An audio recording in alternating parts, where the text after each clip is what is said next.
MDs, we have a second generation Mini Cooper. We're going to replace the axle shaft in the left front.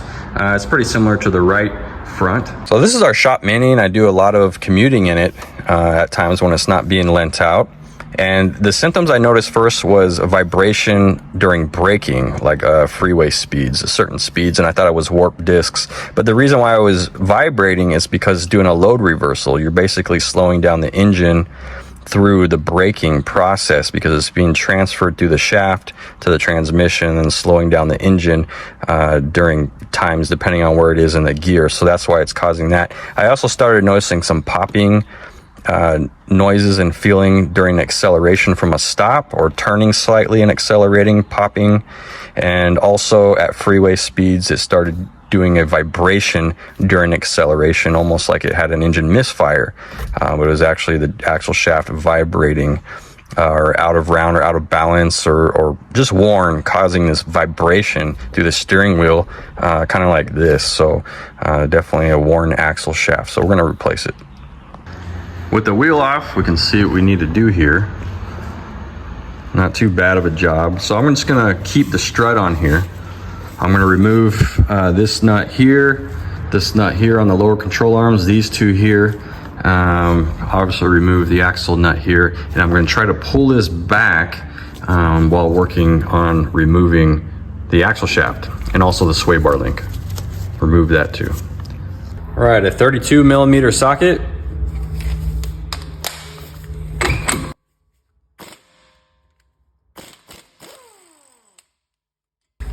So a 21 millimeter socket for those lower ball joint bolts on the lower control arm.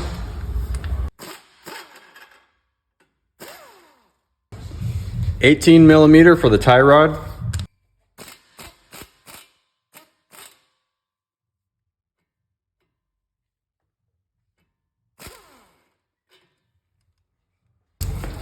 All right, a Torx 30 and a 16 ratcheting wrench for the sway bar link.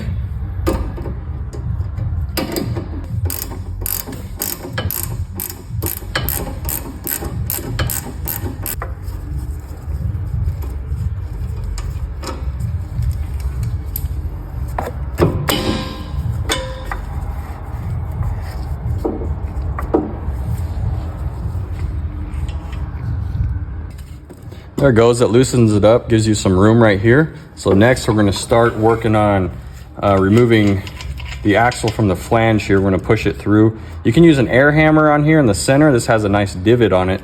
Unlike a lot of other brands we work with, it doesn't just flat face.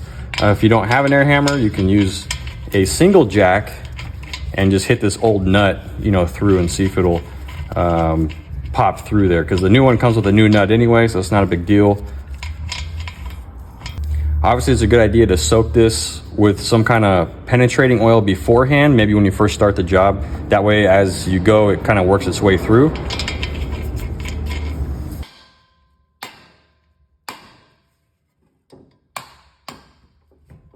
All right, we got lucky on that one, actually.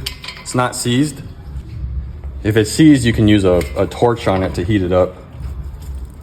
So next, we're gonna lift this in the air and start working on disconnecting it from the transmission.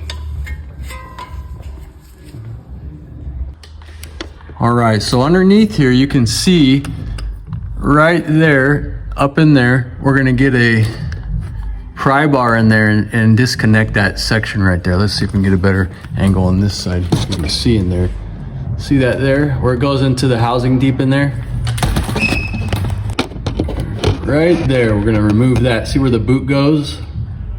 And we're gonna use a pry bar in there. Sometimes you need 2 pry bars or 2 people. Let's hope we can do it by ourselves here.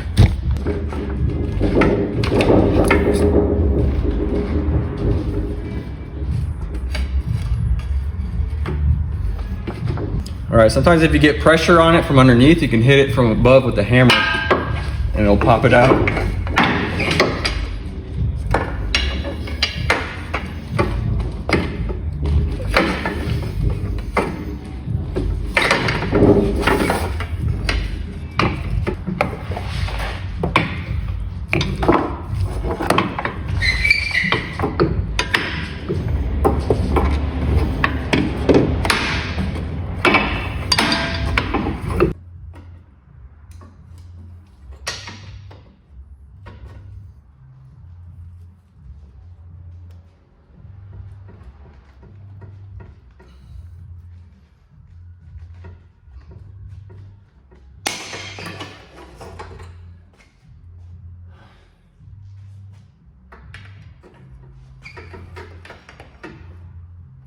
right, got it. Jeez. All right, to be honest, getting that out of the trans is probably the hardest part of the job.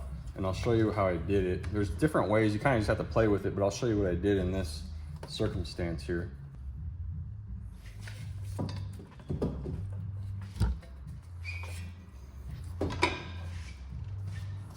Now we can work on pulling the axle out.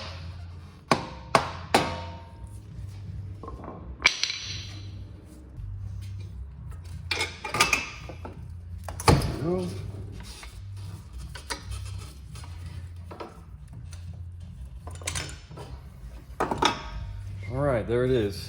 Wow.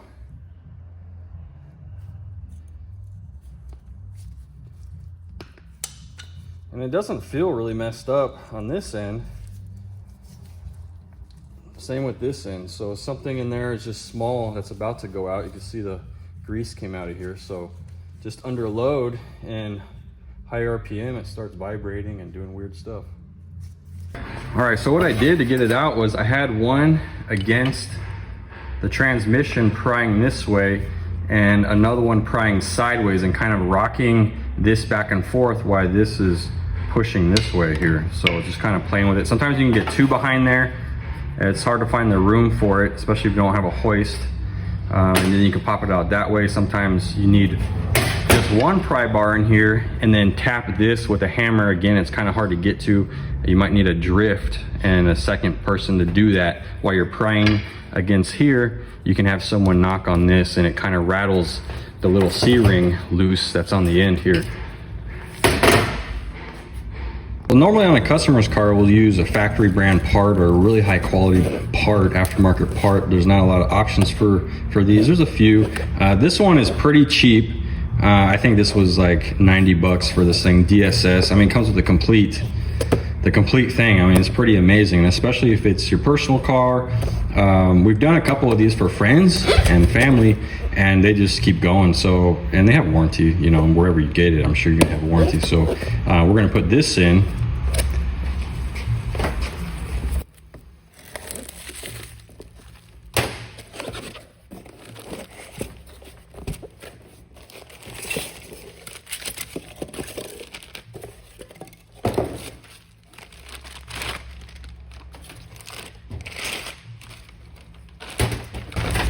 Always make sure they match, you know, so it looks good. Yeah, looks like the same thing. Threads match, line up, everything looks great. And there's a better shot of the bell housing area. The seal looks good. We actually had this tranny out not too long ago because it had a leak and we had to take apart the pump on the front cover and reseal it. But anyway, I believe we replaced the seal at that time. Right now is a good time to do it. If not, it's easy to replace. You can just pry it out and then use like a big socket to tap a new one back in. But most of the time when we take these out, they're not really leaking, but again, it's a good time to do it. And you're gonna wanna transfer the dust cover onto the new one, which you can just put it on like that.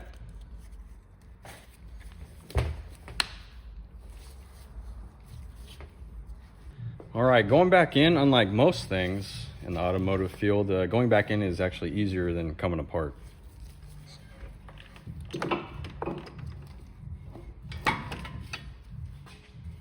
All right, well, that new detent ring going back in, you might get caught up on, so you can hit it with a hammer right here. Just put the new nut backwards and you can hit on the backside here.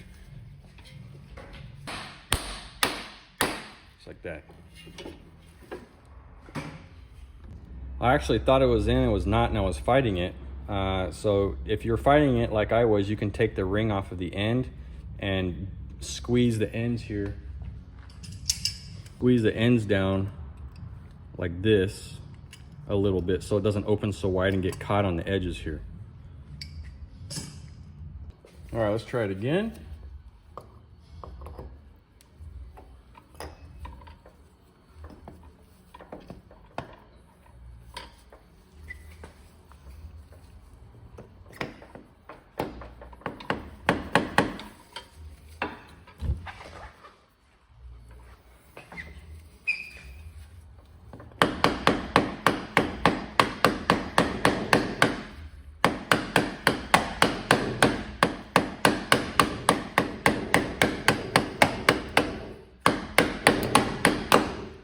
right, there it is. All right, now everything in reverse.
All right, thanks for joining me on this video. Hope it helped you out. Like and subscribe if you like these type of videos. I have plenty more. Happy motoring to you.